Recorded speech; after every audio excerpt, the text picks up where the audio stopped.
Talk Tuesday. Going up on a Tuesday. Dang, it's been a minute since we've done a Talk Tuesday. So this coming Thursday is Thanksgiving in America. Now, Thanksgiving is a holiday to be thankful, clearly, to eat and spend time with family and friends, and it's a good old time. But what is the point of it, and how did it all get started? Most of us have heard the story of how Thanksgiving began, the way that it's told in schools, but turns out, just like most things you learn in school about history, it's really fucking off. And since Thanksgiving is right around the corner, I thought I would ruin this holiday for you and your family, and then you can pass it on to them and make them sad too. Because even though it's not as cute and happy as the version we're told in school, it is very important to know what really happened. So here is the version according to the school. According to the story, the first Thanksgiving was in 1621. There obviously aren't records of everything, but here we go. So we were basically told that the Pilgrims show up in Massachusetts from England. They had previously kidnapped some Native Americans and were shipping them back overseas to England to live the rest of their lives as slaves, which the textbooks normally casually leave this part out. But once the English returned to Massachusetts, they met a man named Squanto, which you probably have heard about in the story. Squanto was part of the Patuxet tribe, which is part of the Wampanoag Nation. And apparently he was one of the people that was on the boat, was going to be a slave, but somehow escaped and came back. Now, according to the story, we hear that Squanto was extremely nice to the Native Americans. He taught them how to fish, he taught them how to grow crops, how to survive. A treaty was created between the Native Americans and the Pilgrims,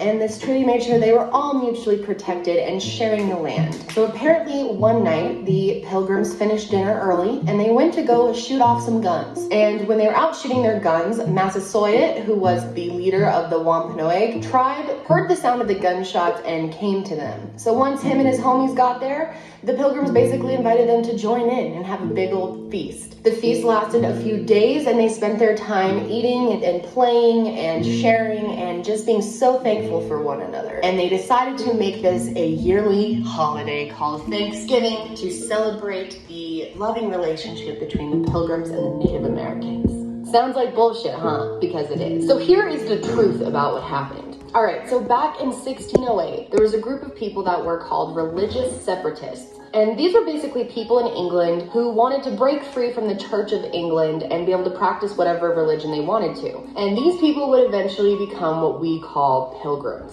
So basically in 1608, they said, fuck you to England, and peaced out and went over to Holland. And they hoped that Holland would be a lot more free, that they could practice whatever religion they wanted to, but it turned out that Holland was a bit too progressive for them. So basically, England wasn't liberal enough for them, and Holland was too liberal. So they decided to find somewhere else to go. So then in 1620, the separatists decided to hop on a boat, which is called the Mayflower, and they took the boat from Holland to the New World, aka America. Now, it's important to understand that this was not the first group of people that came and colonized America. That happened before this. There were already British settlers there, and in 1607, they established a colony in Virginia. So the Pilgrims hop on the Mayflower and make their way to America. Now, this is not no fucking Carnival cruise. The boat pretty much sucked. It was dirty and smelly and not very comfortable, and they were on this thing for 2 months. And unfortunately, because, you know, GPS wasn't a thing back then, they went just a little bit off the route. Their plan was to land at the Hudson River, and they ended up at Cape Cod, Massachusetts. So, hey, give or take a couple miles, right? And after a month of them being in Cape Cod, they actually hopped on a little boat and went over to Plymouth. Now, the really shitty thing about this was their timing. They didn't have as much of an idea of, like, what the weather would be like over here, and they left Holland in September. So it took them 2 months,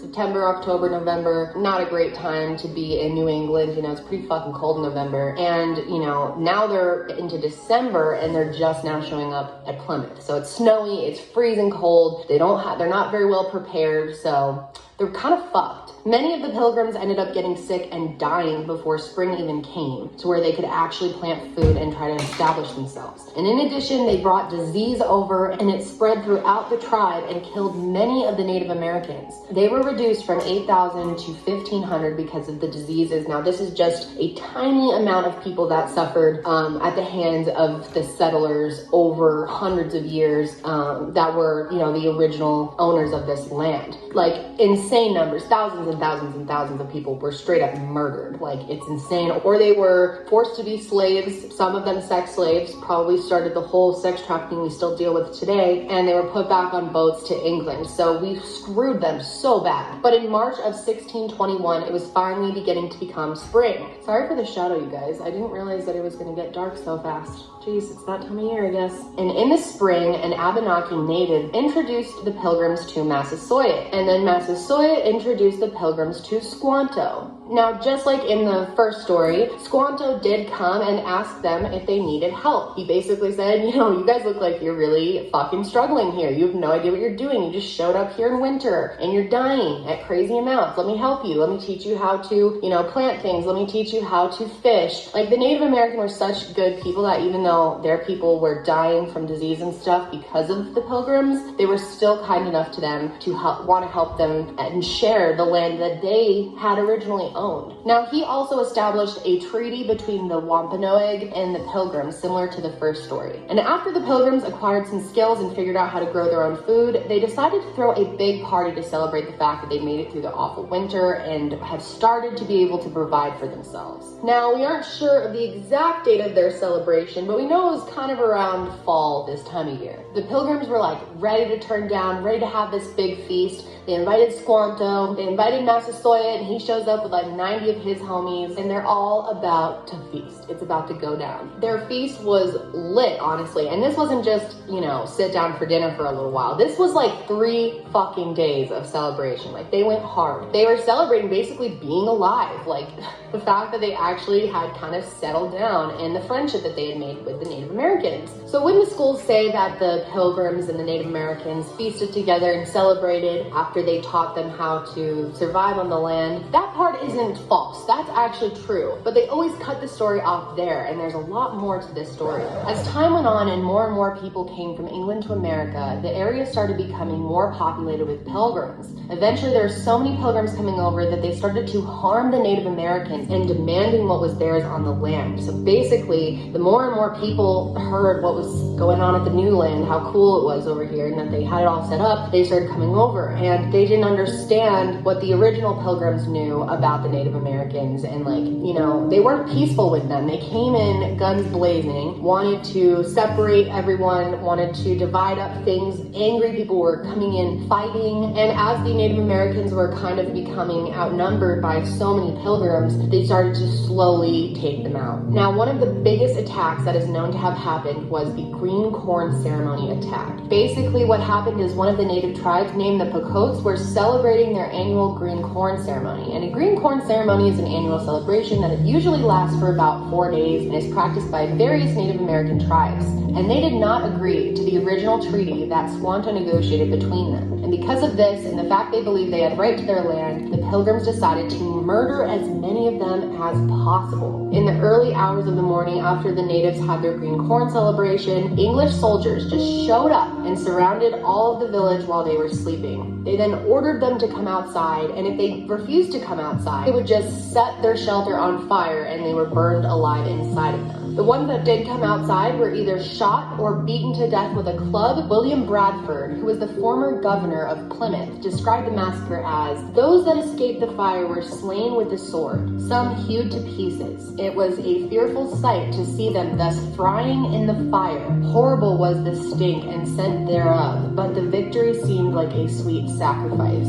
What the fuck? So after this, a new celebration was formed to celebrate the victory and slaying of all of those Native Americans, and it was called Thanksgiving. In 1937, they had their first official all pilgrims Thanksgiving, which means there were only white pilgrims and no other Native Americans allowed. Notice how the textbooks and Google all say that the first Thanksgiving was on 1621. Interesting how they picked a date in history where things actually were good, but just a couple years after that, this huge massacre would take place. And it continued. The pilgrims continued going to different tribes and attacking them, selling children as young as 14 off into the sex slavery, and just murdering anyone else. They would literally fill boats with like 500 people at a time and ship them back to England. There were even bounties paid for Indian scalps, so they were hoping that it would encourage more people to get involved in slaying them. One time they had a really successful day of murdering people, and they decided to celebrate by playing with soccer balls during this big celebration, and the soccer balls were made out of the Indian scalps. Fucking bizarre. And despite the treaty that was made, most of the chiefs were beheaded, and the chief of the Wampanoag tribe was specifically beheaded and stuck on a stick for 24 years on display for everyone to see. And so these celebrations and massacres have continued for many years to come. And George Washington became the first president in 1789, and he decided that there should only be one day set aside every year to celebrate all of these successful massacres. When he created the Thanksgiving Proclamation, the Native Americans aren't even mentioned in it one time, even though they were basically the reason that the Pilgrims were able to establish themselves, aka we may not be here today without them. Later on, when Abe Lincoln became president during the mid-1800s during the Civil War, he declared Thanksgiving should be a national holiday on the last Thursday of November, but he thought it should be a day that was all about family and being thankful, and it would bring the country together and help with the Civil War. Thanksgiving was first celebrated as a national holiday on November 26th of 1863. And then in 1939, President Franklin D. Roosevelt decided that he was going to move